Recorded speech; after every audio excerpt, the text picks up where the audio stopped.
welcome back to another beer tasting extravaganza here.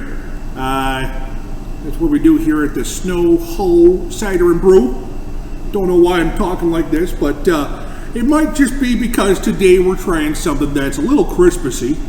That it is. Probably, you know. But what we're really going to be doing here is drinking some SLEIGH'R! SLEIGH'R! Because who doesn't want SLEIGH'R for Christmas? It just warms your heart and soul. Oh, it warms my blackened heart and soul. It's so meta. Ears quickly, too. Yeah, so it's too. At a high volume. Yeah. So this is actually from the Ninkasi. Is that Ninkasi, right? Ninkasi Brewing, Okay. yeah, out of Oregon. Yeah, that's the only way I know how to pronounce it, is Ninkasi. Ninkasi. But yeah, so we have it poured here into two separate solo cups because it's cheap. Yeah. Efficient. So what we're going to do here is we're going to do a little bit of a smell test. We're going to smell it first. And what up my nose? Nice. Oh, that's an intense smell. Look at that. You're smelling it from the inside out now. It's smelling you. Oh, you ever have beer go up your nose? Not yet. I'll tell you what, How man. is it, though? I might. Yeah, here we go. Take a toot of that ale right there. There we go. Yeah, it smelled really good. So, For sure, go ahead yeah. and where I don't dip my nose in it this time. It does smell good. I'm getting kind of almost like cocoa and chocolatey notes in there, and I'm getting beer. definitely a beer note for sure. Definitely a heavy beer note, almost like little a bit of hops. little hoppiness. Little hoppy.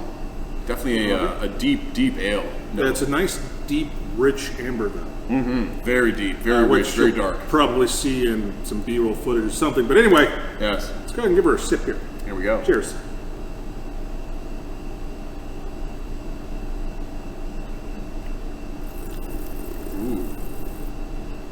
Ooh. Nice. Spicy. It does have a zest to it. It does have a spice. It definitely has that like winter robust zest that you get with certain foods and certain drinks in the wintertime, and it definitely feels, for me, it's interesting. It finishes with that note, but it starts off as just like a smooth, dark ale. Yeah, see, you know me, I'm a fan of the dark. Yes, you are. Because it's like a more filling type of feel. For sure, yeah. And for this... Richer. It's definitely richer. It starts off, as you said, nice, smooth, and dark, but... Ooh. It has almost like a hoppy kick, and that's because the spices, I think, that are put in here. I mean, it's a little hoppy, but it starts off with that nice, rich, smooth, dark... It does. It's like if you want to drink a stout, but don't want to feel the full fulfillment, Yes. like the full fullness of it. Fullness of it, yeah. Fullness, full, something like that. The full of fullness. I'm a lightweight, folks. But yeah, so if not as deep and heavy and thick, Yeah. but it almost gives you that impression of a stout right off the bat with It the does. deepness and richness of it and almost smokiness of it. It's got definitely like a chocolatey smokiness to it right off the bat, but that undertone of hoppiness that he was referring to definitely sticks with it throughout and then becomes much more prominent on the back end. it is very good. As you can tell, he's more of a beer connoisseur than I am. I like to drink beer. Yes, that I am though. A bit more experienced, a bit more well versed in the different varieties of ales and beers and stouts and porters and all that. It's true. That's why I usually stick to the dark stuff, because I'm never really a big fan of that. But I will give this a pass, as in I like it. Yeah, it's a nice Christmas mix. I can see like having some figgy pudding. Figgy pudding. Oh yeah. See, there you go. See, I can see this working really well with like a nice ham or turkey and some other foods that go along with that sort of dish. And yeah, because it will be really flavorful in Mashed itself. taters. It'll be deeper and kind of darker. Stuffing, taters, pumpkin pie. Some of them, French fried taters. Anyway. It's just a beer. It's good. Yeah, so let's drink the beer. Ooh, it's good. I'm done. Mine's gone already. Ooh, yeah. Very nice. I'm an ale kind of guy. I do love a good ale, and for me, this hits almost on that stout note, like Ken was talking about. But it's a refreshing and almost a bit lighter, like a true ale. Very deep, dark, rich color tone, as you'll see. But man, it's good. It's flavorful. It's a bit zesty and spicy. It's kind of a traditionalist IPA will enjoy this. You know, somebody who really likes a good IPA will enjoy it, but somebody who likes a good rich stout, I feel like could also enjoy this too. What's your overall feeling on it? What's your overall review? If you had to give it a number, 1 to 10 on the scales of ales. Ooh, scales of ales. Scales of ales. Okay, so with my own personal feeling, set aside, Sure. trying to come at this neutral. It does taste very good.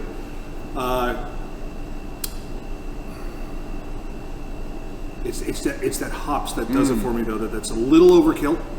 Like if it was a bit smoother, Yeah. but that hops, that bite that just stays in the back of my throat there for a bit. It's called the palate. The palate. Yes. It's good though. I'll give it a 7.5. 7.5 out of 10. It's a pretty solid rating for sure. Yeah. Yeah, I would say. You know why? Why is that? The alcohol content is 7.2. Look at that. Look at that. At least it didn't go 7.2 out of 10. Yeah. Because that would have been a bit of a cop out.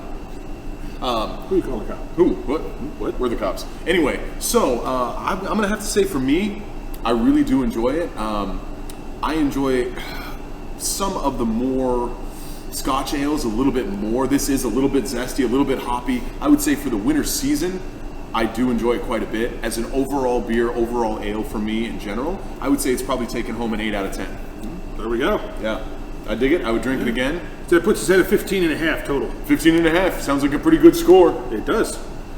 And, this is a good seasonal beer, I think, to try. Yeah. At least to try. Yeah. It's unique and it's different. It's zesty, for sure. Zesty, that's a good word for it. But at the same time, every time I hear the word zesty, it makes me think of like lemon peels, orange peels. But there's nothing like that in there. But zesty is a good word for it. It is, right? It's really what it is. It's got that zest, Rocco. It's got that zest. It's alive. It's got that zest. Yeah, it's definitely lively, for sure. And it will definitely liven up your party, too. I have no doubt. Oh, yeah. At least you'll be having at least 1 to 2 to 3 ho-ho-hos there. Ho-ho-ho! Yes. Yes, you go. That was terrible. That was a bad... I apologize. It was awful, yeah. But speaking of ho-hos... Am I fired? Snoho Vapor. SnohoCider&Brew. Not yet. Yeah, we'll give him one more take. Yeah, so there we go. We're available at SnohoCider&Brew here in Snohomish, Washington. Snohomish, Washington. You guys heard it.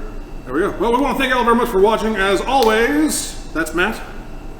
This is Ken. This is Ken. And you know what? Get your drink on with the sink on, and the ale in the bale, and the porter with the soda. We'll figure out an intro later. It'll sound good. Bye. Goodbye. Welcome back, everybody. Today we are we're here. We're testing beer. We are Yeah, all right, so we just back that up to the start. What? All right. Boom!